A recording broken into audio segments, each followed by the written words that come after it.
असे विचार सांगायचे की राष्ट्रवादी काँग्रेस पक्षाचे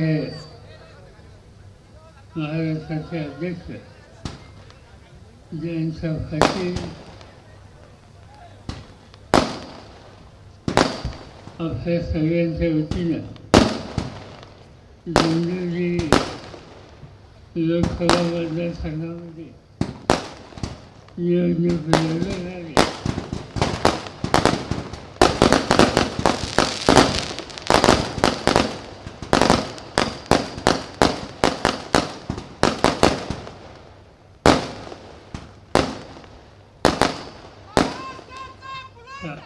आपल्या सगळ्यांचे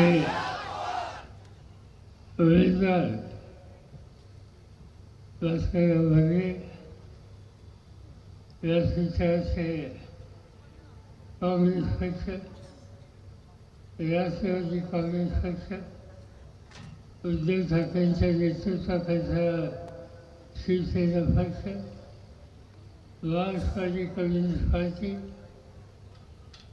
आप बाबासाहेब आंबेडकरांच्या विचारानं काम करणारा रिपब्लिकन पक्ष आणि अन्य सहकारी उपस्थित बंधू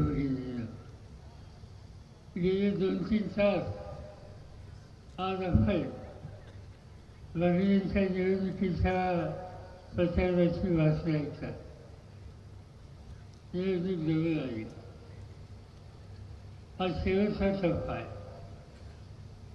आणि हा शेवटचा टप्पा झाल्याच्या नंतर मुंबईचं आणि थोड्यावर काही मतदारसंघ राहतील तिथली निवडणूक झाल्याच्या नंतर देशाच्या निवडणुकीचं काम संपते आणि मग पुढच्या महिन्यामध्ये 4 तारखेला मतमोजणी होईल आणि तुला सगळ्यांचा निर्णय काय आहे हा जगाला समजेल.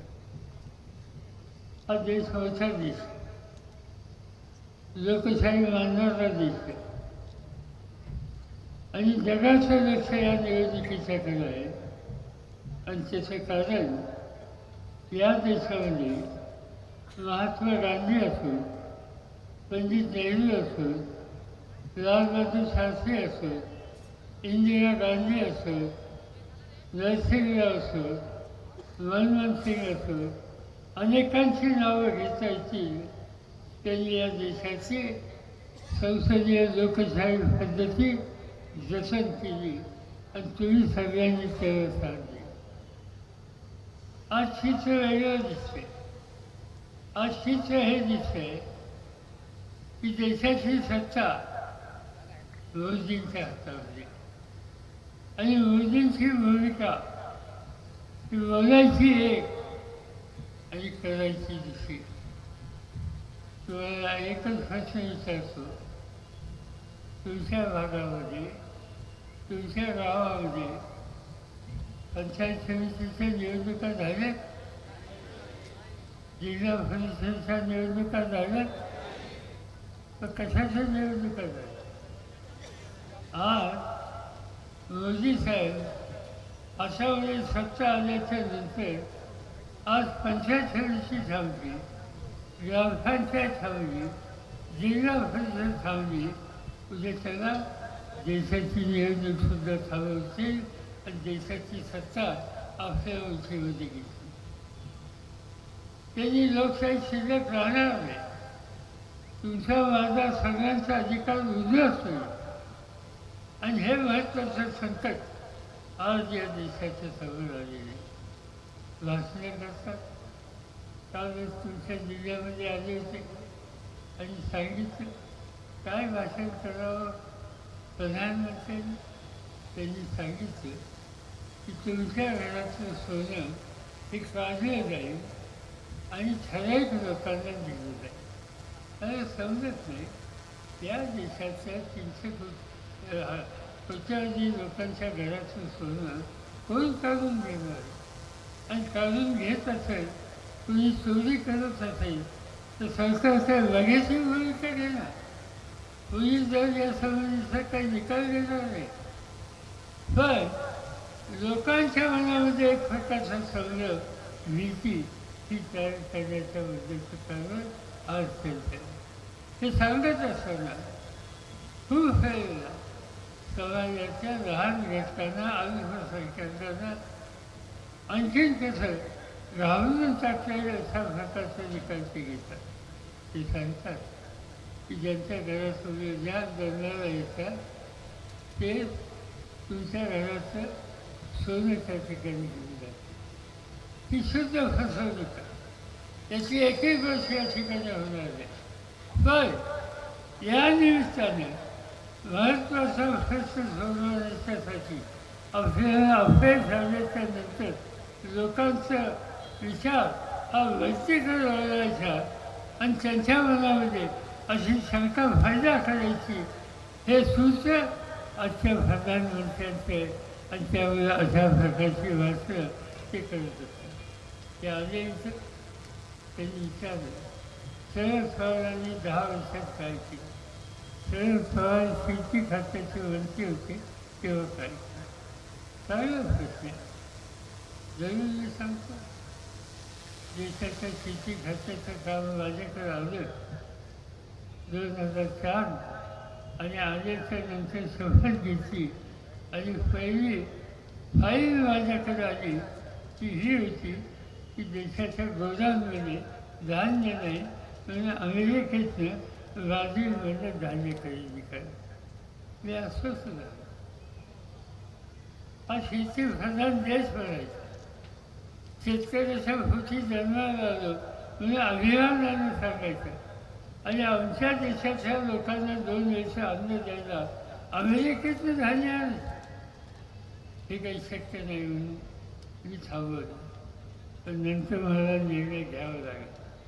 पण मी निकाल हा घेतला याची चव बदलायची कसं. का परदेशातून धान्य आणावं लागतं. त्याच वेळेला यवतमाळ जिल्ह्यामध्ये काही शेतकऱ्यांनी आत्महत्या केल्या. कशी केली.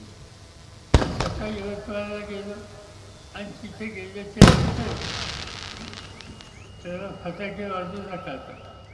तिथे गेल्याच्या नंतर मला बघायला काय मिळालं. ज्या कुटुंबाच्या कर्त्या पैशांनी आत्महत्या केली होती त्याच्या घरात गेल्याच्या नंतर त्याची बायको माऊली डोळ्याला पदर लावून अश्रू होतो.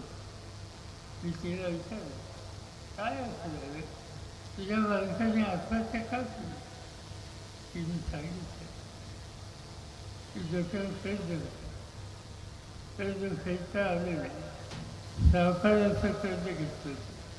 एक दिवशी तो घरी आला. घराचं भाजी कुंडी काढली. माझ्या अमृतचा खर्च लावला. त्याला एक मुलगी होती. तिला एक मुलगी होती. लग्न ठरलं होतं. जे पाहुणे आहेत ते त्या ठिकाणी आले आणि व्याह्याच्या घराची भाजी कुंडी बाहेर काढली. हे पाहिल्याच्या नंतर त्यांनी होणारं लग्न मोडलं आणि ते दुःख त्या शेतकऱ्याला सहन झालं नाही आणि म्हणून त्यांनी इंजिन खेळला आणि जीव त्याची घडली. या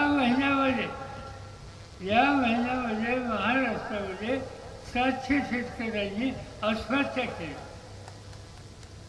आणि 700 शेतकरी एका महिन्यामध्ये तुमच्या माझ्या राज्यामध्ये आत्महत्या करतात. त्याचा स्वच्छ अर्थ आहे त्यांच्या महत्त्वाच्या प्रश्नाची सोडवणूक केली जात नाही. मोदी साहेब सांगतात उत्पादन वाढवा. जरूर वाढू उत्पादन. पण उत्पादन वाढवायचं वाढल्याच्या नंतर त्या शेतकऱ्याच्या कर्जात काही टाकलं पाहिजे. माझ्याकडे सत्ता होती त्यावेळेला मला आठवत आहे. तुमच्यापैकी कुणाला आठवतं का नाही हा प्रश्न मी विचारतो. याच मानवामध्ये माझी सभा होती आणि याच मानवामध्ये सभा असताना शेतकऱ्यांनी आत्महत्या केल्याची माहिती केली. कांद्याच्या भावावर नियंत्रण आणलं दिल्लीला ही माहिती मला या मनवाला सांगितली गेली. निर्यात बंद केली ही माहिती मला या वनवाला सांगितली गेली. सभा संपली आणि सगळं ओझरला गेलो. सरकारचं विमान मागवलं. संध्याकाळी मंत्रिमंडळाची बैठक बोलवली आणि संध्याकाळी दिल्लीमध्ये निर्याच्यावरची बंदी काढून टाकली आणि शेतकऱ्यांच्या उद्योगाचा प्रश्न हा त्या ठिकाणी सोडवला. हे उदाहरण या मनवारमधलं आणि मला असे निकाल घ्यावे लागले. हे निकाल आजचे राज्यकर्ते घेतले. कांद्यावर बंदी, साखरेवर बंदी, सोयाबीनवर बंदी, कापसावर बंदी, त्याला काही समजत नाही. कष्टाने शेतकऱ्यांनी पिकवलं आणि ते दुनियाच्या बाजारामध्ये पाठवून 2 पैसे त्याच्या पदरामध्ये पडले, त्याचा संसार फुलला, तर त्याला मदत करण्याची गोष्ट सोडायची, बंदी घालायची आणि बंदी घालून आज या जिल्ह्यामध्ये येऊन आम्हा लोकांच्यावरती टीका करतात. माझं स्वच्छ सांगेल मोदीचा बना ते अभिमानानं सांगतात की आम्ही गरीब लोकांना 80 कोटी लोकांना फुकट धान्य दिलं. तुमच्या वादवडण्याच्या खिशात नाही धान्य दिलं नाही. धान्य दिलं, पिकवलं कोणी? तुम्ही. काळ्या इथे इमान लागतो, त्यांनी मेहनत केली, त्यांनी धान्य पिकवलं. देशाची गरज भागून अधिक धान्य तयार होईल याची खबरदारी घेतली. दुनियातल्या 18 देशांना धान्य पुरवठा करणारा देश भारत केला. हा आमच्या कष्टकरी शेतकऱ्यांनी केला. त्यांनी हे सगळं संपन्न केलं आणि आज मोदी साहेब सांगतात आम्ही सगळ्यांना फुकट धान्य देतो. खोट्या गोष्टी सांगतात. असत्यावर आधारित गोष्टी सांगतात. निर्णय त्यांचे नाही आहेत, निर्णय शेतकऱ्यांचे, निर्णय पूर्वीच्या सरकारचे आहेत आणि त्यात असलेली धोरणं त्यामधून हे घडलेलं आहे. आणि म्हणून तुम्ही सगळ्यांनी लक्षात घेतलं पाहिजे, हे सरकार फसवेगिरीचं सरकार आहे. यांच्यावर विश्वास असता कामा नये.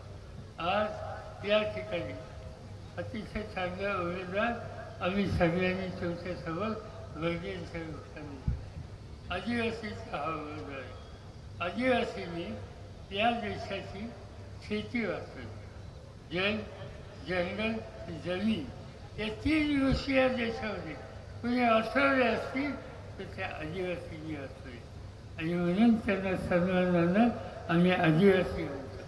पण हे भाजपवाले म्हणतो वनवासी. आणि कसलं वनवासी?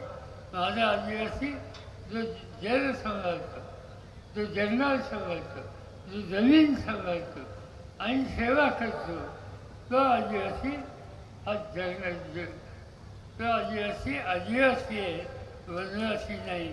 आज या प्रकारची चुकीची त्याची व्याख्या आज भाजपवाले सगळे करतात.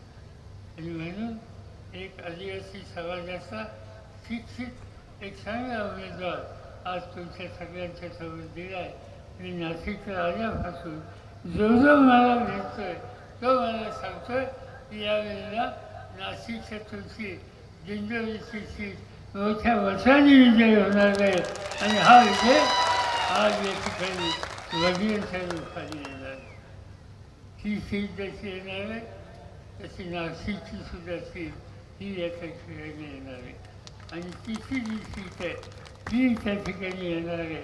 नाशिक यावेळेला क्रांती करणार आहे आणि ही क्रांती करण्याचा तुमचा अनुभव आहे. 1980 साली मी या जिल्ह्यामध्ये फिरलो आणि मला तुमचा अभिमान आहे. या जिल्ह्यामध्ये तुम्ही सगळे आमदार आम्हाला लोकांची निवडून दिले. हा इतिहास त्या ठिकाणचा आणि मी हा इतिहास निर्माण करणारे अनेक लोक होते. त्यांनी कष्ट केले. दादासाहेब गायकवाडांचं नाव त्याच्यामध्ये घेता येईल. अनेकांची नावं त्या ठिकाणी घेता येईल. या ठिकाणी काँग्रेस गायकवाड यांचं नाव या ठिकाणी घेता येईल. या सगळ्यांनी सातत्यानं प्रयत्नाची पराकाष्ठा केली. शेतकऱ्यांना साथ दिली, नवीन स्थिती निर्माण केली, देश समृद्ध केला शेतीच्या संदर्भात, अन्नधान्याच्या संदर्भात आणि जगामध्ये आम्ही जगाची गरज भागवतो हा इतिहास निर्माण केला. हा इतिहास निर्माण करण्याचं ऐतिहासिक काम तुम्ही लोकांनी केलं. आणि मी तुम्हाला लोकांना लाख लाख धन्यवाद देतो. एबीपी माझा, उघडा डोळे बघा नीट.